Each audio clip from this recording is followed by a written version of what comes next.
What's going on, everyone? My name is Joseph Reynolds, and today joining me is a man that if you don't know him, you got to get to know him. And if you choose not to, you're going to be hearing the name anyway in soon time. I'm with Joe Fields, obviously fighting for the FCC flyweight title against Conor Walsh in June now, hopefully. How are you feeling ahead of that matchup, buddy? It's good, mate. Obviously it was going at first, but, it could be worse. I'm healthy, I can still train. So just tick over. Still, benefited loads from the camp, got way fitter, way better skill-wise. So, yeah, just carry over into June. Yeah, and as well, obviously you got the grappling match as well that you was able to get in, not, I think, just this weekend gone. In terms of being able to sort of get in there and compete in that area as well, I know it was something you did a lot more before, having to constantly fight these different guys in MMA, but what was that sort of like to get in there and then test your levels at pure just grappling? Yeah, it was nice. That was my second sub only at purple belt, 2-0 in them. But yeah, I was just happy to compete. It was driving me mad. Like, I'd done all this preparation, and it's like, if I don't compete, if I don't have something to work towards or some kind of competition in my head, it's like I just don't know. I get stressed. So it's like I was just happy that Calpacino managed to get me on short notice, and I got to show like what I've been working on, and also just get that competition feeling, because that's what I live for. Yeah, and as well, in terms of sort of an indicator as to sort of your skill-wise and where you are at the moment, does it sort of also give you a little bit of an indicator to where you are at that current moment as well? Yeah, like I didn't know the kid I was actually competing against until pretty much the day, because like it was short notice and I didn't really care. I just said, just get me on, anyone. I'm not bothered. Under 70, purple to black belt, just get me an opponent. And then found out it was a guy called Lewis Penny, who's a very well respected guy. A lot of the guys knew him and said he's pretty good. He's shit hot. So I was happy that I managed to figure out the problem, because the pure jiu-jitsu guys present a different problem. It's a very different style of grappling. So yeah, I'm happy that I managed to deal with that and impose my own game plan and get the finish, which sub only goes to a decision if you don't get the finish. But yeah, I'm always looking for that finish, so I'm happy that I got it. Yeah, and then as well, obviously last year you had title win against Tommy Clark. There's a lot that went on last year for you as well. In terms of sort of looking at even the start of 2022 to how you finished it, it seems as though it was almost a lot longer than the time period was. But reflecting back on sort of the last year and then carrying the momentum into this year, what's that sort of been like to reflect on? Really good. Last year was a big year for me. I feel like I progressed a lot up the ladder. I feel like I earned a lot of people's respect, and I improved a lot myself. So that's the main. Just as long as I can train, as long as I'm happy training, I'm always improving. I'm learning so fast. So yeah, it was just a great year of development and exposure. Like, I feel like I really did put my name on the map last year, and that's going to continue. Yeah, and now obviously you were able to get to #1 ranking quite a few times at flyweight and as well at bantamweight, I believe. But in terms of, obviously, I know you won't be getting too caught up with the rankings, but having that #1 next to your name and then having to get different fights, how sort of problematic has that been to actually get an opponent that's at a similar level, or it's seen as competitive by people watching, but actually getting in there and getting these fights as well? Yeah, it's been tough. I gave three names. It was always Shawan, Conor, and Tommy Clark. So I got two of them ticked off. Should have got Conor ticked off, but gonna have to wait to do that. But yeah, it's been hard getting matchups. But there's only really like two more fights that I want. I want Conor, and I'd like Gary Rooney, because I think after we turn pro, it's we're both especially Gary. I know Gary's probably not going to stay amateur for too much longer, and neither am I. But it doesn't make sense as fighting when we go pro. You know what I mean? It's something you've got to do while you're an amateur. So hopefully I manage to get them two fights, and then yeah, we'll see what happens from there.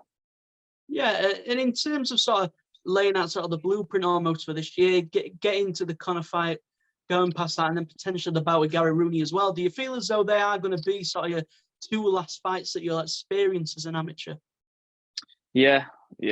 I want two. I wanted 10 amateur fights, and then I want some other form of experience. So my original plan was to do the IMAFs at bantamweight, but I've seen, I spoke to Harry Hardwick about it, and seen online that there's some stuff going on with them at the minute, and I think it's pretty uncertain whether they're going to continue. So that was my original plan. But if that don't go ahead, then I'm looking at maybe going back to Thailand and doing like a bit of a longer stretch out there and doing some Muay Thai fights, because I think that's it's probably better experience there than the IMAFs for like a pro MMA style. You know, elbows, knees, clinch, bare shin. Whereas in the IMAFs, you've got shin guards, rash guards. It's quite different to pro MMA. So I feel like I'll do some form of other experience before turning pro after these next two fights. And we'll just have to see what that's going to be, depending on what happens in the IMAFs and if I can manage to get over to Thailand again. Yeah, and so having that different sort of reevaluation of what the plan is, obviously, I know from speaking before that the IMAFs was on there. Do you feel as though sort of the trip to Thailand, you mentioned it a little bit in terms of how accustomed it is, but once you do get to this certain stage at amateur weight, you are at such a high level. Do you feel as though the IMAFs is maybe something that you don't necessarily need to do? As turning pro, there's a lot of things that don't happen in the IMAFs that will happen at pro. So do you feel as though that getting those experiences in different countries are more beneficial to you now? Yeah, like for sure. The reason I wanted to do the IMAFs was mainly just to have the experience of flying with my team, fighting in a different country, fighting every day. But it was more just for like the getting out of my comfort zone. I've always cut weight at home. I've always had it how I would want it, which has been great. But it's like I know for a fact I'm not gonna have that luxury when I'm a pro. I'll be fighting in different countries from hotels. So it's more just I want the experience of that rather than like any specific bout. I just, for example, like I'd like to fight Gary Rooney in Ireland, because then, you know, that would be a good experience of going abroad with my team, cutting weight in a hotel, and it just being a bit different to normal. So yeah, wherever I can get that experience and like just get out of my comfort zone, that's what I'll do. Yeah, and even sort of looking back at your trip to Thailand, I know you got to spend some time out there, I believe last year. In terms of sort of looking at the improvements that you was able to make there and what you was able to apply to you as a fighter, how sort of important was going to somewhere like Thailand and making those sort of improvements? Yes, it was early this year. I went for 1 month. I did 2 weeks at Bang Tao, and then I did 2 weeks at Sinbi Muay Thai. The Bang Tao was obviously more MMA based. Did a lot of jiu-jitsu. Like there was a guy called Alex Shield who was like a very very high level black belt my size. Got a lot of rounds in with him. Managed to train with the Hickmans. So that was more of just like an MMA like knowledge kind of 2 weeks. And then when we went to Sinbi, I focused like massively on the clinch and like traditional Muay Thai. So I added a lot to my game and like a lot of good conditioning, and I just realized like how hard the Thais train. They're absolutely crazy. But yeah, it was amazing. One of the best experiences I've had training wise. 100%. And do you also feel as though now, sort of moving into this next fight that's still now pushed back to June, do you feel as though it's sort of going to give you some sort of a different style as well that people may not have seen from you? And do you feel as though there's still a lot to your game that you've added that people won't have seen before now? For sure. Like every fight I've kind of, I don't think I've ever been the same. You know, you might look it from the outside, but that's probably because they've been finished fairly quick, most of them. But I'm constantly evolving. You know, I like to wrestle. I like my jiu-jitsu. I like my striking. So I feel like I can do all the martial arts very well. And yeah, I think just sticking with that and just keeping developing. And I feel like no matter what problem I'm presented with, I can deal with it. You know, I think I'm an intelligent fighter, and even if someone's better than me in one area, I think there'll always be an area that I can expose and exploit. Yeah, and sort of looking back even to the last year, touching at the start a little bit, obviously, you had the Sheldon Ryan fight where people weren't really too sure how your grappling was going to go. People hadn't seen that side before, and obviously you went in there and pretty much more than proved that you're capable of doing that. And then the Shawan fight and how that went, and then the Clark fight and how that also went, whether you could go the full 5 rounds and do all these different things. But to be able to keep proving that you can do this and sort of leveling up with each fight, do you feel as though you've almost started to get that sort of respect that maybe you weren't getting beforehand before those 3 fights? Yeah, for sure. I think people know how seriously I take it. I'm quite active on social media. Like I don't particularly like scroll myself, but you know, I'm trying to build my brand. So I think people are seeing the work I'm putting in, how thorough I am. You know, I don't think there's many pros that are more professional than me. I'll travel hours for just like basic recovery. things. You know, since going full time, I've really been able to dial everything in and be just completely optimal in all areas. So I think people see that, and I think it shows my performances too.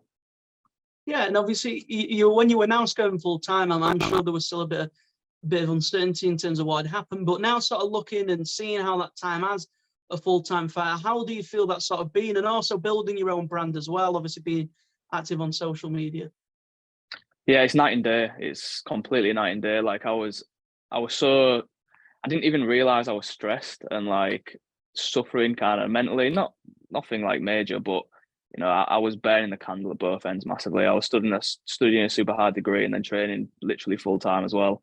So yeah, it was. I wasn't really enjoying it. I was just kind of burning out, and it was just like I just was in this cycle, and it was awful. So when I went full time, I enjoyed my training again and took that stress away, and I kind of got to treat it like I got the love back for it, and I could just do so much more. You know, I've got 24 hours in a day, and literally, obviously, I sleep, but other than that, everything's going into being a better fighter. Everything. So it's just giving me that time to play around with it, and actually rest when I need to rest. So yeah, it's the best thing I ever did, and I'm very lucky that I was able to do that. 100%. And then the final thing for myself is, for those that don't know who Joe Fields is just yet, what is it that they can always expect to see from yourself, not just in this fight in June, but moving forward as well? I'll always be as prepared as possible. Like I don't cut no corners. I'll never go into a fight, and I'll never be out of shape. I'll never cut any corners. And I think because of that, that means that I can always get the finishes, because I don't want to leave it to the judges, and I don't want to leave any questions who's the best. There's a reason I've called out the best guys, and that's because I want to prove and set myself apart. So just going to keep doing that. I'll always be looking for the finish. Every second of the fight, you know, I'm trying to either submit them or knock them out. I'm not in there to try and score points, and I don't get paid by the minute. So yeah, I'm just trying to end it as quickly and as violently as possible, and Yeah. that'll always be what I stand by. 100%. Well, that is everything from myself. You'd like to take a chance to shout any sponsors, anything like that? Obviously, feel free to go ahead, buddy. Yeah, all my sponsors, they're all tagged under my post on Instagram. My gyms, Middlesbrough Fight Academy, North East Jiu Jitsu, Ace MMA, I've been sparring down there a lot. And then Beverley Combat Academy in Hull. All the guys there, they've helped me massively. You know, I've got amazing training partners and coaches, my family, just everyone that allows me to do what I do, and you know, keep on this grind. Well, there you go. That's everything from me. Obviously, Joe Fields versus Conor Walsh at FCC, one of the biggest regional fights you'll find across any of the divisions. But I appreciate your time today, buddy. Thank you very much. Safe, Joe. Thank you. Cheers, buddy.